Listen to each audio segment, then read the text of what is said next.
Now, considering Venus for a Gemini ascendant, Venus is one of the better planets for Gemini. And why is that? Because it does rule the 5th house, which is one of the more powerful houses of grace within a chart, along with the 9th, so Saturn is also important.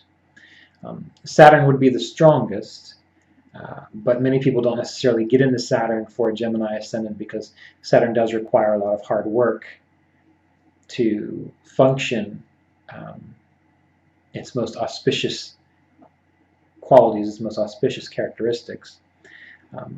So developing Saturn qualities for a Gemini ascendant is excellent. But Venus rules over the 5th and the 12th house for Gemini, which tells us a few things. We already discussed how Saturn being exalted in the 5th shows a focus on creative endeavors, disciplined, purposeful creative endeavors for a Gemini ascendant. And that is for, in a sense, utility. Remember, Saturn is a tamasic planet, so when a Gemini is inspired towards creativity, it's mainly to fix a problem or to improve something that already existed. Mars will help with that as well. But Venus is a planet of luxury, often for luxury's sake, which there's nothing wrong with that. We might as well enjoy the beauties of the world as well as learn to endure their hardships.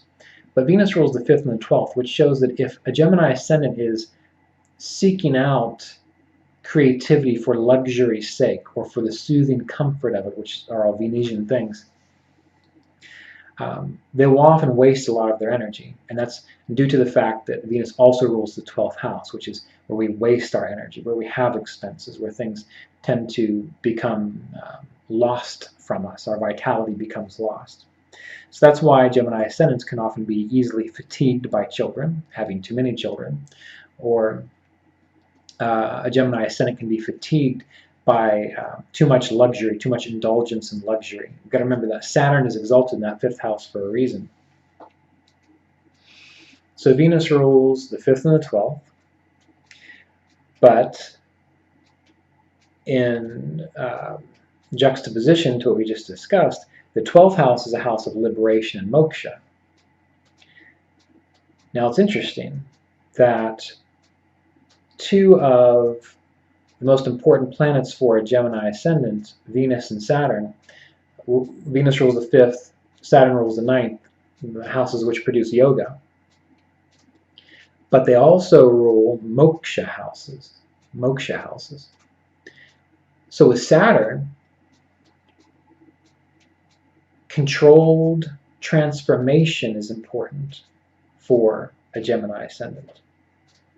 That's why disciplined types of yoga can be very helpful for a Gemini. That's why consistent counseling sessions to help them get over their problems can be helpful, because they have the challenge of the counselor sort of poking at them in their sensitive spots, the 8th house, challenging them to overcome them to grow stronger. That's Saturn ruling the 8th. But it's in a controlled environment or in a controlled medium where there is consistency. You go every week, you get challenged every week. You're not just being haphazard going on a new ayahuasca trip over here or exploring some other kind of new age sound healing over here. It requires this kind of sense of discipline, tradition, and not necessarily too outlandish or Rahu of approach to transformation. And that's a type of moksha, that transformation, that ability to be comfortable in transformation. And with Venus ruling the 12th, that shows that a Gemini ascendant can do very well with devotional practices towards moksha. Devotional practices. And you don't normally think about that with a Gemini ascendant. But when a Gemini ascendant can find something to be devoted to, whether it be the ideal that a guru embodies, notice what I said there, or whether it be commitment to an ideal that a power of consciousness, a god or a goddess, embodies, and they're able to commit themselves to it and meditate upon it and become it in their mind, that helps to lead them towards moksha. That also helps to transmute the Venusian sense of overindulgence. It makes them see that there's more beyond the senses in the world. And that in turn allows them to tap more into that purposefulness of Saturn, which requires detachment to be successful in their creative endeavors. So these things are all interwoven. It's kind of fascinating if you think about it more deeply on your own. Venus is debilitated in the 4th house for a Gemini ascendant, and Venus is exalted in the 10th house for a Gemini ascendant. This also is very telling. We've discussed this a little bit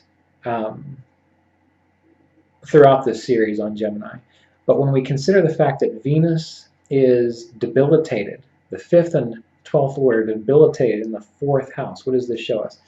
This shows us that a Gemini ascendant might often desire, want to find comforts and support through their children, but they might be let down fairly hard in that regard. So if you're a parent and you're a Gemini ascendant, and you have these ideas that in your old age your kids are going to take care of you and bring you all kinds of comfort, and that's why you had kids in the first place, that's not a good reason to have kids.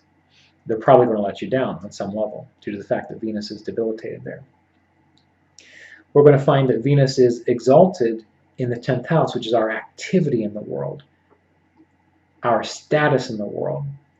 And this is why Gemini ascendants, if they can learn to get it together, and quit being so scattered, and quit trying to live for themselves, and quit trying to be such an individual, if they're able to find a way to find a purpose to bring comfort to other people, to care for other people, in whatever capacity that is, because most roles in the world, most careers, most jobs can have some level of that to a degree.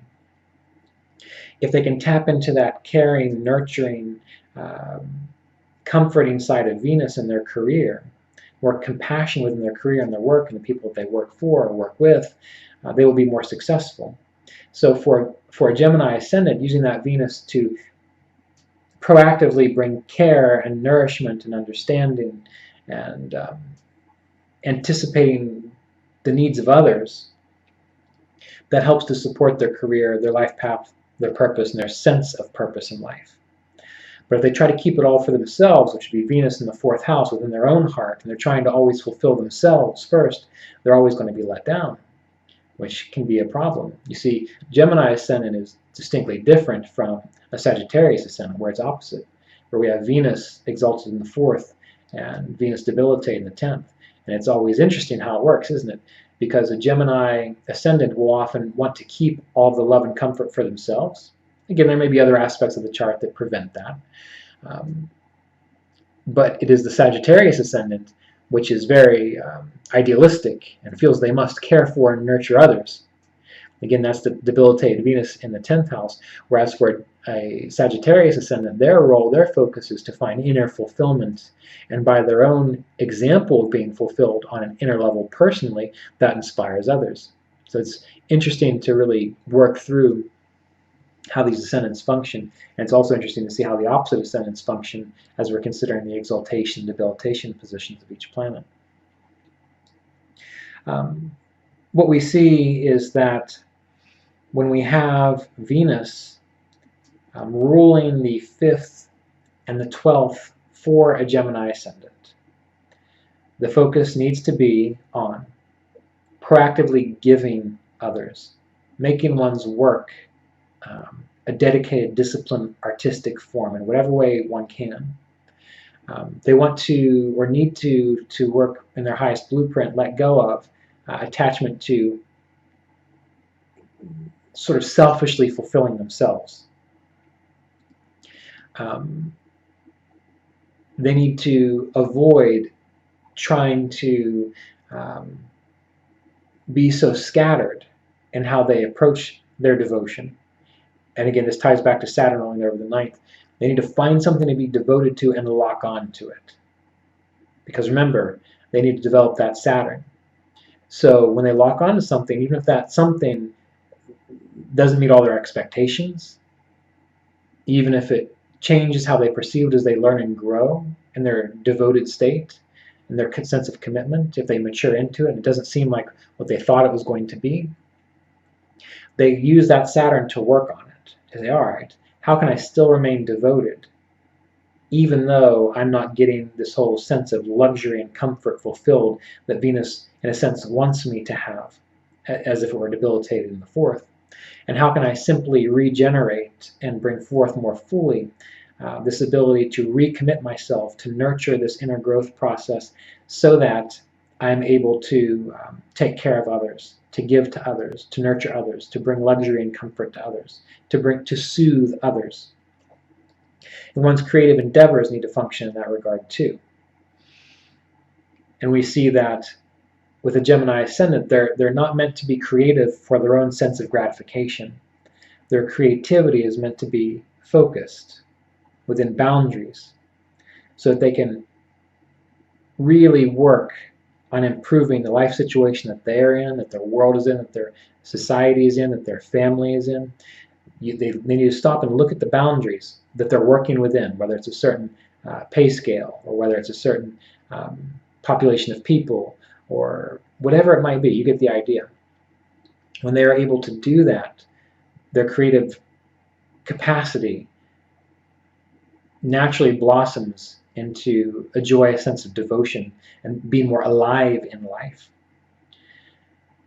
So these are general things to consider whenever you are looking at Venus for a Gemini ascendant. Remember, I've been vague for a very good reason in all of these talks, even though I think you're getting the idea.